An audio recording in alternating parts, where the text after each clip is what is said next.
Learning zone की कामयाबी की एक वजह यह भी है कि हमारे बच्चे इंग्लिश बोलते हैं और हमें कुछ टेक्निक्स ऐसी आती हैं जिनसे बच्चे घर जाके इंग्लिश फटाफट बोलते हैं। पहली टेक्निक ये है कि आपने बच्चों को अपोजिट सिखाने हैं। क्या सिखाना है? अपोजिट्स। और ये आम से जो अपोजिट्स हैं, बेसिक मसलन कौन कौन से अपोजिट्स आम हैं? Big and small. छोटे बच्चे को देखिए 3-4 साल का, उसके लेवल पे big and small, hard and soft, long and short, ये 3 सिखा दीजिए। ठीक हो गया? Big and small. अच्छा, अप एंड डाउन भी सिखा दिए, अप डाउन सिखा दिए। उसके बाद आपने सिर्फ चीज़ का नाम बच्चे को सिखाना है। मतलब बॉल पॉइंट, तो साथ कहना है दिस इज बॉल पॉइंट। क्या कहना है? This is ball point. साथ ही एनालिसिस की सलाहियत शुरू कर देंगे आप कि वो चेक करें और बताए this is hard, this is hard, this is tall, ठीक है, या लॉन्ग, ठीक है। उसके बाद दिस इज बिग, और आखिर पे आपने उसे सिखाना है आई लाइक इट या आई डोंट लाइक इट। 2 जुमले आपने उसे वैसे सिखा दिए, उसके बाद आई का कॉन्सेप्ट सिखा दिया। ये प्रैक्टिस करानी है 2-4 दिन, कभी कोई चीज़ पकड़नी है, कभी कोई चीज़ पकड़नी है। This is copy, this is big, this is hard, this is up, this is down, I like it. ठीक हो गया?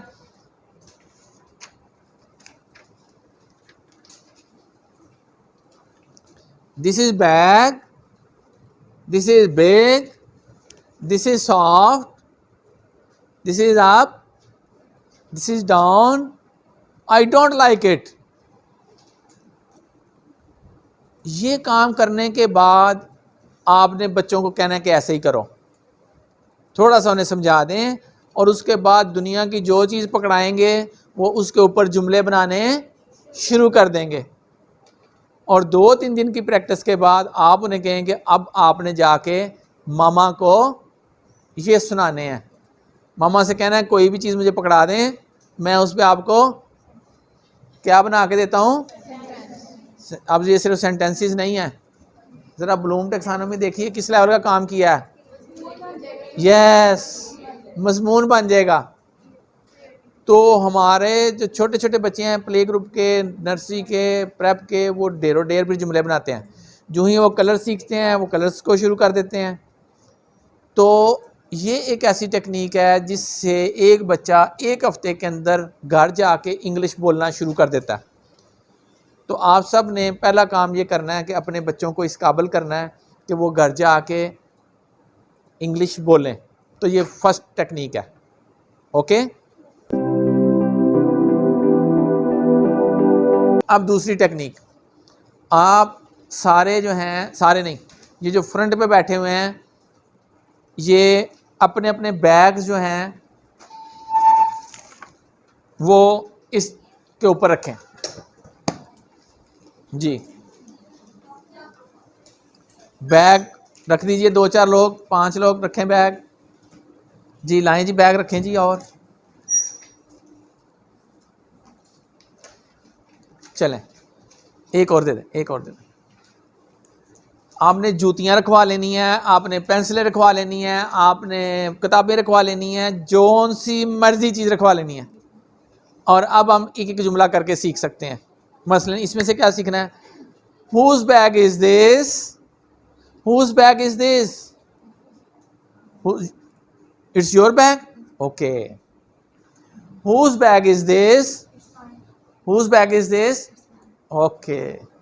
Whose bag is this, whose bag is this, whose bag is this। कहते हैं कि जब कोई जुमला 14-16 दफ़ा हमारे सामने रिपीट किया जाए तो हम उसे सीख जाते हैं। पहले आपने ये काम करना है, उसके बाद फिर चीज़ें रख देनी है और बच्चों को बुलाना है और बच्चों से कहना है कि वो इसी तरह से जुमला बोलें। कौन सा जुमला? Whose bag is this? Whose copy is this? Whose ballpoint is this? ठीक है, Whose notebook is this? तो पूछना हो कि ये किसकी चीज़ है, तो ये जुमला बच्चे को याद हो जाएगा। इसी तरह से आप रोज़ाना की बुनियाद पे कोई एक दो जुमला सिखाएं तो after few days you will see कि बच्चे जो हैं वो अब इंग्लिश बोलना शुरू हो गए हैं। अच्छा, अब एक और टेक्निक जो है स्पोकन इंग्लिश के लिए, वो जो पहली टेक्निक थी उससे भी पहले आपने ये करवाना है। ये एक नज़म है जी, आ जाए बैठे।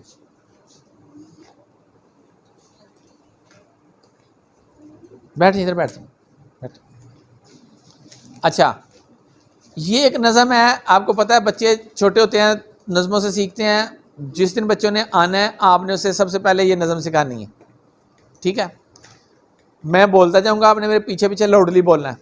1 2 how are you, 3 4 open the door, 5 6 give me chips, 7 8 wash the plate, 9 10 this is your pen. ये नज़म सिखाने से क्या होगा कि आपके बच्चों को कुछ जुमलों की बड़ी अच्छी समझ आ जाएगी। एक तो दिस इज का कॉन्सेप्ट समझ आ जाएगा, गिव मी का कॉन्सेप्ट समझ आ जाएगा, तो ये जुमले फिर वो बड़ी आसानी से बोल सकेंगे, ठीक है। तो उसके बाद आपने सिखाने के बाद आपने कहना है give me pencil, give me book, give me notebook, give me diary, give me your bag. तो गिव मी का कॉन्सेप्ट उसने इससे फटाफट सीख लेना है। जो ही आपने कहना है गिव मी चिप्स तो उसको गिव मी का कॉन्सेप्ट आ जाना है। उसके बाद दिस इज का कॉन्सेप्ट देना है, वो उसने नज़म से सीख लिया है। दिस इज योर पेन, तो आपने कहना है this is your notebook, this is your ball point, this is your file. तो आप दिस इज का कॉन्सेप्ट और गिव मी का कॉन्सेप्ट ये दे के अब आपने उसे कहना है कि आपने घर में जब मामा से पानी मांगना है तो आपने उन्हें कहना है give me water, give me bread, give me food. तो ये छोटे छोटे जो जुमले हैं इनका इस्तेमाल आप इस नज़म के साथ सिखा देंगी, ठीक है। हाउ आर यू हर बच्चे को पता चलना चाहिए, तो वो आपने कहना है मामा से सुबह उठ के पूछें हाउ आर यू, ठीक है जी। तो ये एक नज़म जो है हमने इसको अडेप्ट किया है। अडेप्ट करना कहाँ पे जाएगा, जरा देखिए कहाँ पे जाएगा। ब्लूम टेक्सोनॉमी में कौन से लेवल का काम है? अडेप्टेशन की है। अडेप्टेशन का मतलब क्या होता है? There are two words, adoptation and adaptation. What is adoptation? Adoptation का मतलब है, कौन बताएगा क्या फ़र्क है दोनों में? अडॉप्टेशन और अडेप्टेशन। अडॉप्टेशन ये होता है कि जो चीज़ मिली वो वैसे की वैसे ही आप इस्तेमाल कर लें। ये सबसे लोएस्ट लेवल का काम है। आपने कोई सूट लिया है वैसे का वैसे ही पहन लिया तो ये क्या है? एडॉप्शन है, अडॉप्ट किया आपने। लेकिन अगर आपने अपने वजूद के मुताबिक उसको काट छांट किया है तो ये क्या है? एडेप्टेशन है। ये क्रिएटिविटी है। क्या है? क्रिएटिविटी में हमने यही किया था ना, इसको काट छांट की थी ना, कुछ चीज़ें इजाफी की, जो ही इजाफी की, कम की, मॉडिफाई किया। तो हमने ये नज़म मॉडिफाई की और मुझे बड़ी खुशी हुई कि जब मैंने ये नज़म मॉडिफाई कर ली तो एक बाहर की किताब मेरे हथे चढ़ी जिसमें एनालिसिस किया हुआ था पोएम्स का। तो उसने कहा ये नज़म बड़ी ख़तरनाक है, ये बच्चों को ना पढ़ाएं। 1 2 buckle my shoe, 3 4 shut the door, 5 6 pick up sticks. आपने याद की थी ना ये नज़म, कहते हैं इंतहाई डेंजरस है, ये नहीं बच्चों को पढ़ानी चाहिए। नीचे उसने एनालिसिस किया हुआ था क्यों नहीं पढ़ानी चाहिए। आप में से कोई बता सकता है? उसके लिए बड़ा इनाम होगा जी। हाँ, वेरी गुड। और पावर यूज की गई है, वेरी गुड, शाबाश। ऑर्डर दिए हैं उसने सारे, buckle my shoe, shut the door, pick up sticks, lay them straight, ठीक है। सो कहता है कि ये तो अच्छी बात नहीं है, तुम डिक्टेटर हो क्या? आमरीत सिखा रहे हो। तो मुझे बड़ा अच्छा लगा कि मैंने एक और एंगल से सोचा और उसने एक और एंगल से सोचा, तो हमने इसको एनालाइज किया और फिर मैंने इसको अडेप्टेशन की अपने कल्चर के मुताबिक। मैंने कहा हमारे बच्चों को ये टंग ट्विस्टर्स की ज़रूरत नहीं है, मुश्किल मुश्किल अल्फाज की, ये टंग ट्विस्टर्स हैं। जो अंग्रेज़ सिखा रहा है बिल्कुल ठीक सिखा रहा है, क्योंकि उसके बच्चे को सादा इंग्लिश तो आती है, अब उसने डिफ़िकल्ट इंग्लिश और टंग ट्विस्टर्स डाले हैं इस नज़म में ताकि बच्चे की ज़ुबान साफ़ हो जाए। हमारे बच्चे को तो सादा सादा इंग्लिश चाहिए। तो ये नज़म आपने पहले दिन सिखा देनी है बच्चों को, और फिर दिस इज़ का कॉन्सेप्ट और गिव मी का कॉन्सेप्ट, ये कॉन्सेप्ट दे देने हैं। तो बच्चा जो है आपका घर जाके तीसरे दिन इंग्लिश बोलेगा जनाब, और माँ जो है वो चली हो जाएगी कि बच्चे ने आके बोला है गिव मी ब्रेड या गिव मी वाटर, वो कहेगी मेरा बच्चे तो अंग्रेज़ी आती है। ठीक है, तो ये वो टेक्निक्स हैं जिनको लेके हम चले थे, और हमारा स्कूल जो है वो इस वाले से मशहूर है और हमारे बच्चे इंग्लिश बोलते हैं। बट दीज आर वेरी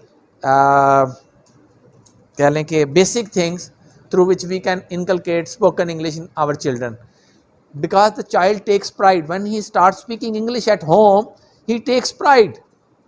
सारे उसको कहते हैं इंग्लिश आ गई, ये तो इंग्लिश बोल रहा है, तो वो और उसको तवज्जो मिलती है, उसको प्राइड मिलती है, तो फिर वो ज़्यादा कोशिश करता है इंग्लिश बोलने की। Thank you.